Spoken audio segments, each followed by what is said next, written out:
February 14, 2026, 3:47 a.m. Tehran time.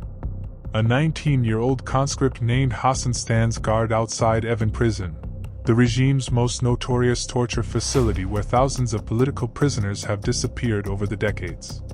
His hands are shaking. Not from the cold. From fear. Because in exactly 13 minutes, he's going to make a decision that will change the course of history. Behind him, inside that prison, are the leaders of Iran's opposition movement. Journalists. Activists. Students who dared to demand freedom. Some have been there for years. Some will never leave alive. Hassan's orders are clear: if protesters approach the prison, shoot to kill. No warnings. No hesitation. But Hassan can hear something in the distance. It's faint at first, but growing louder every second. Voices. Thousands of them. Chanting. Coming closer. And then he sees them. A sea of people flooding the streets, carrying torches, Iranian flags with the Islamic Republic emblem torn out, marching straight toward Evin prison. Hassan raises his rifle. His finger moves to the trigger. But then he stops. Because something impossible is happening. Something that hasn't happened in 47 years since the Islamic Revolution of 1979. Iranian soldiers are lowering their weapons. Officers are removing their uniforms. Entire military units are joining the protesters instead of firing on them. And in that moment, Hassan makes his choice. He throws his rifle to the ground, rips off his uniform jacket, and opens the prison gates. What happened next would topple one of the Middle East's most brutal regimes in just 72 hours. But to understand how we got here, how a revolution that seemed impossible suddenly became inevitable, we need to go back 6 months, to a single moment that changed everything. This is the story of the 2026 Iranian Revolution. How a regime that survived for nearly half a century finally collapsed. How the military that kept the Ayatollahs in power for decades suddenly switched sides. And how the United States, Israel, and Iran's own people brought down one of the world's most repressive governments. August 2025. Tehran. A 22-year-old university student named Nika Shakarami walks down a busy street in central Tehran without her hijab. This isn't supposed to be revolutionary. It's just a piece of cloth. But in the Islamic Republic of Iran, it's a crime punishable by imprisonment, torture, even death. The morality police spot her immediately. They order her to cover her hair. She refuses. What happens next is caught on dozens of cell phones. The footage spreads across Iranian social media in minutes, then goes global within hours. The officers grab Nika violently. She fights back. She's screaming. Bystanders are filming everything. The officers drag her into an unmarked van and speed away. 24 hours later, Nika's body is found dumped on a Tehran street. Her skull is fractured. Her nose is broken. There are signs of severe beating. The regime claims she fell from a building. The evidence clearly shows she was murdered. Protests erupt immediately. But here's what's different about August 2025. Iranians are done being afraid. For decades, the regime maintained power through terror, torture, disappearances, public executions. The message was always the same: resist and die. But something fundamental has shifted in Iranian society. An entire generation has grown up with access to information the regime can't control. They've seen how the rest of the world lives. They know the regime's lies. They know the corruption. They know the Revolutionary Guards are drug traffickers and money launderers who've stolen billions while ordinary Iranians starve. And they're tired of being afraid. Within 48 hours of Nika's death, protests spread to every major city in Iran. Tehran, Isfahan, Shiraz, Mashhad, Tabriz. But these aren't like the 2009 Green Movement protests, which the regime crushed with mass arrests and executions. These protests are different. They're more organized, more coordinated. And critically, they have outside support. Because while Iranians are taking to the streets, something else is happening behind the scenes that the regime doesn't see coming. Israeli intelligence has been preparing for this moment for years. The Mossad has spent the last decade building networks inside Iran. Not just spies. Not just informants. But sophisticated resistance cells capable of conducting operations against regime targets. These networks include disillusioned Revolutionary Guards officers, ethnic minorities who've been oppressed for decades, business leaders tired of regime corruption, even members of the clergy who've turned against the Ayatollahs. And in August 2025, Mossad activates all of them simultaneously. The operation is codenamed Cyrus, named after Cyrus the Great, the ancient Persian king who freed the Jews from Babylonian captivity 2,500 years ago. Operation Cyrus has 3 objectives. First, support Iranian protesters with secure communications, funding, and international publicity. Second, conduct sabotage operations against regime infrastructure, oil refineries, military bases, intelligence headquarters. Third, eliminate key regime figures who coordinate the crackdown on protesters. But here's the critical part: Israel isn't doing this alone. The United States, United Kingdom, France, Germany, and several Gulf Arab states are providing intelligence, funding, and covert support. Saudi Arabia and the UAE, Iran's regional rivals, are funneling money to opposition groups and providing safe haven for Iranian dissidents. The CIA is supplying encrypted communication devices that allow protest leaders to coordinate without regime surveillance. European intelligence services are running information warfare campaigns, amplifying protest footage on social media and countering regime propaganda. This is regime change. Not through invasion. Not through occupation. But through supporting Iranians who want freedom. September 2025. The protests intensify. Every night, millions of Iranians pour into the streets. They're chanting, "Death to the dictator!" and "Woman, life, freedom!" the slogan that has become the revolution's battle cry. The regime responds with brutal force. Security forces fire live ammunition into crowds. Hundreds are killed. Thousands are arrested. But the protesters don't back down. And here's why. Every time the regime kills a protester, Israel responds by killing a regime official.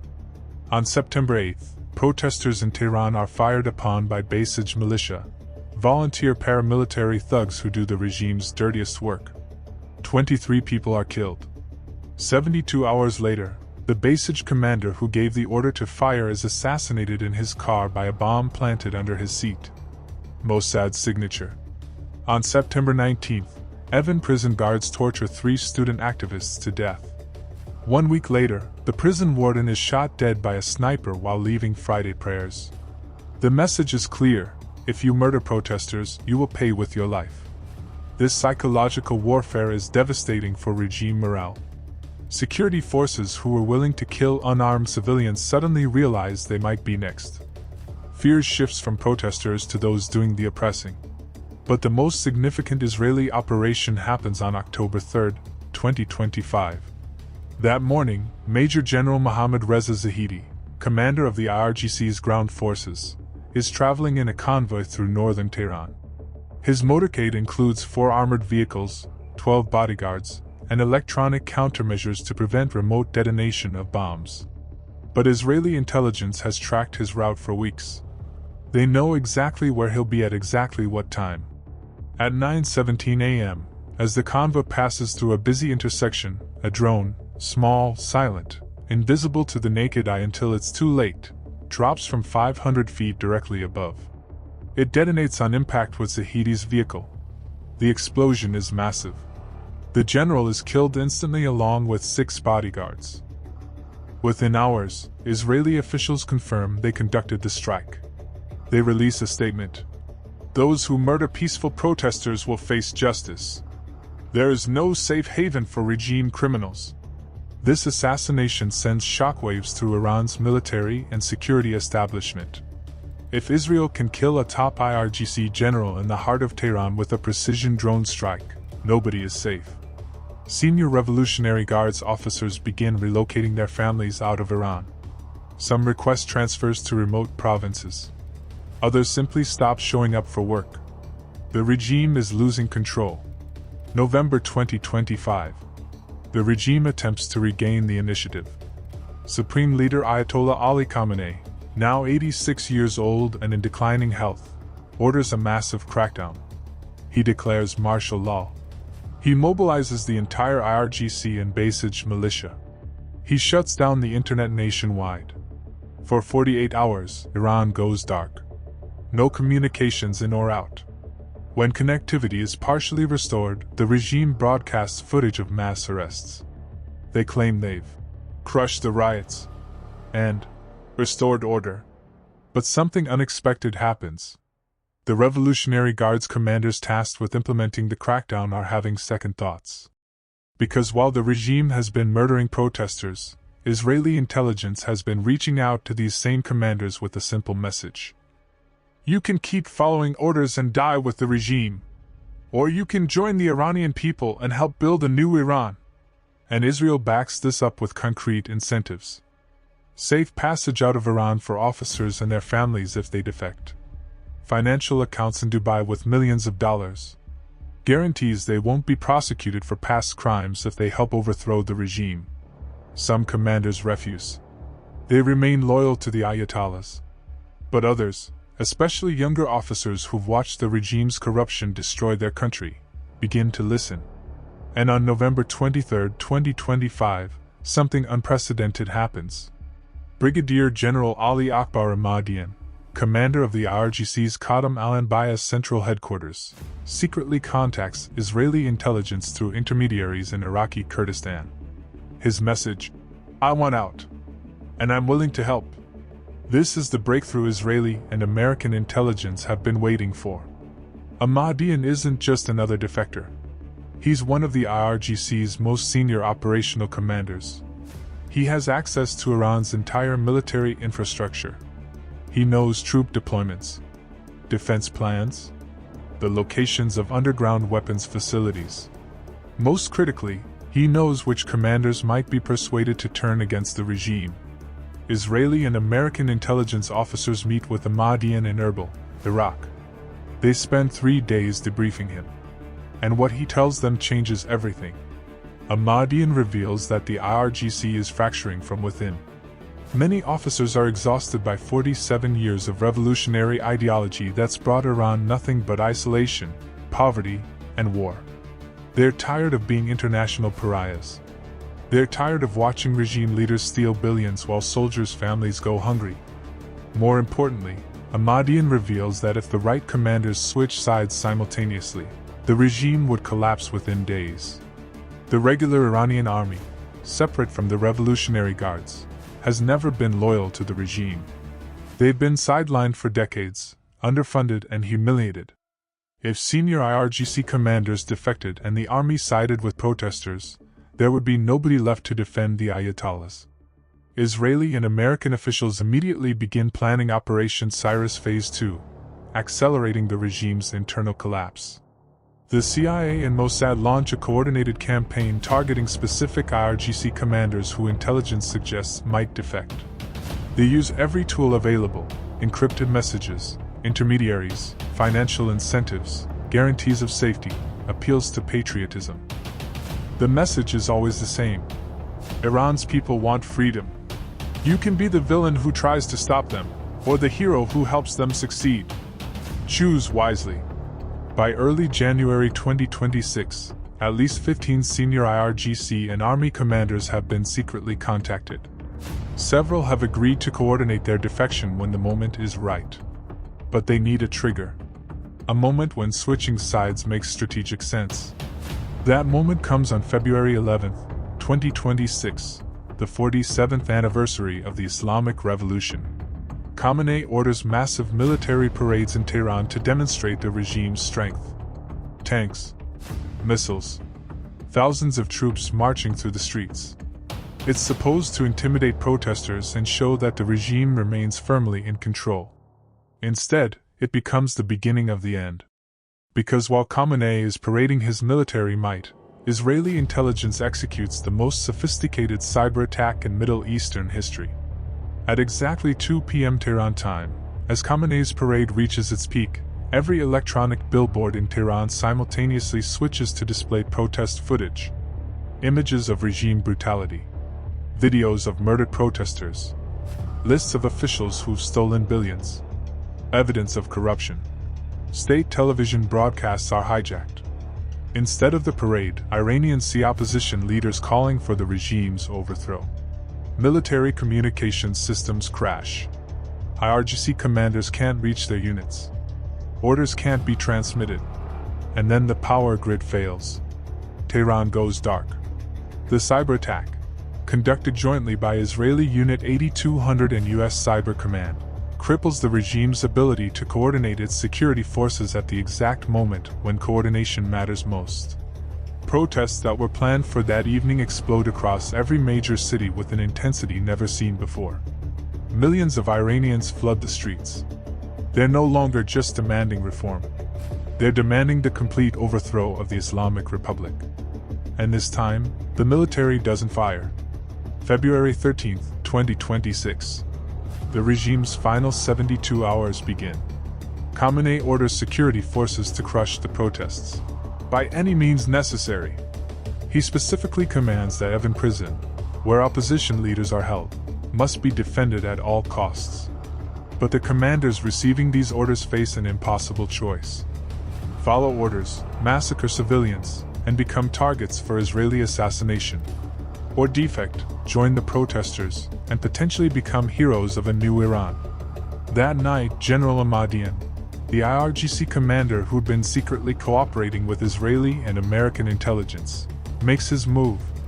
He contacts 12 other senior commanders who'd been approached by Western intelligence. He tells them, "This is the moment. If we act together, we can end this without a civil war." Early morning, February 14th, these 13 commanders simultaneously issue orders to their units: stand down. Do not fire on protesters. Allow peaceful demonstrations. When Khamenei learns of this insubordination, he orders their immediate arrest. But it's too late.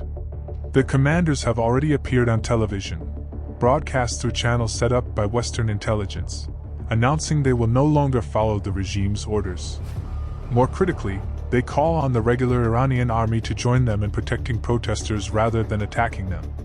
The army, which has been waiting decades for this moment, immediately complies. By midday February 14th, most of Iran's military has effectively switched sides. That brings us back to Hassan, the 19-year-old conscript standing guard outside Evin prison as thousands of protesters march toward him. When he throws down his rifle and opens the prison gates, he's not acting alone. Prison guards across Iran are making the same choice. They're releasing political prisoners. They're abandoning their posts. They're joining the revolution. Within hours, every major prison in Iran is opened. Thousands of political prisoners walk free. Among them, opposition leaders who immediately take to the streets, calling for peaceful transition and demanding Khamenei's resignation. February 15, 2026. The regime's inner circle collapses. Members of the Guardian Council, the clerics who control Iran's government, begin fleeing to Syria, Lebanon, and Iraq.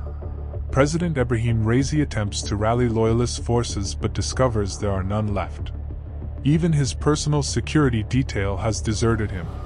Khamenei himself is isolated in his compound, surrounded by a small group of fanatical loyalists. That evening, the regular Iranian army, with the support of defected IRGC commanders, surrounds Khamenei's residence. They don't storm the compound. They simply broadcast a message. The Iranian people have spoken. Your rule is over. Surrender peacefully and you will not be harmed.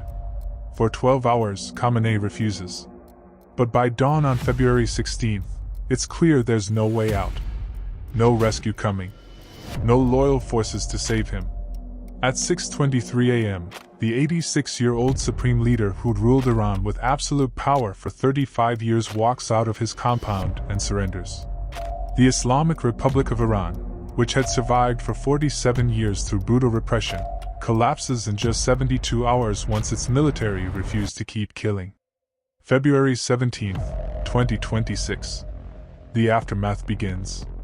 A transitional government is formed, led by opposition figures who'd been imprisoned for years and military commanders who'd defected. They immediately announce free elections within 6 months, release of all political prisoners, dismantling of the morality police, freedom of speech and press, an end to mandatory hijab laws. International reaction is swift. The United States, European Union, and United Nations recognize the new transitional government within 24 hours. Sanctions that had crippled Iran's economy for decades are immediately lifted. Israel, which had covertly supported the revolution from the beginning, publicly offers to normalize relations with the democratic Iran. Saudi Arabia and the UAE pledge billions in economic assistance to help rebuild. Within a week, Iran goes from international pariah to potential partner. But the most significant moment comes on February 20th, when the new Iranian government releases documents seized from regime archives. These documents expose the full extent of the Islamic Republic's crimes: torture chambers, mass execution orders, evidence of assassinations carried out abroad, records of billions stolen by regime officials. They also reveal something else. The regime had been far weaker than anyone realized. The Ayatollahs had maintained power for decades through fear and brutal repression. But once people stopped being afraid, once the military refused to keep killing, the entire system collapsed almost instantly. The 2026 Iranian Revolution proves something that dictators around the world are now learning. No regime can survive when its own people refuse to obey and its own military refuses to kill. All the torture, all the surveillance, all the repression becomes meaningless the moment enough people decide they're done being afraid. For Iran, this means a chance to finally join the modern world after 47 years of isolation. For the Middle East, it means the end of the region's most destabilizing regime. For Israel, it means the elimination of its most dangerous enemy without firing a shot. And for the United States, it proves that smart intelligence operations and support for people fighting for freedom can achieve what decades of sanctions and threats never could. As of today, Iran is still in transition. Free elections are scheduled for August 2026. The economy is recovering. Political prisoners are rebuilding their lives. Hassan, the young conscript who opened Evin prison gates, is now studying engineering at Tehran University, finally able to pursue his dreams in a country where freedom is possible. And somewhere in Tel Aviv, Mossad officers are watching and waiting, because they know the truth. Sometimes the most powerful weapon isn't a bomb or a missile. It's showing people they don't have to be afraid anymore. For more stories of the operations that are reshaping our world, subscribe to WarRoom Intel and hit that notification bell. What should we cover next? The fall of the Assad regime? Russia's collapse in Ukraine? Let us know in the comments. This was the story of the 2026 Iranian Revolution. When a generation decided freedom was worth fighting for, and the world's intelligence services helped them win.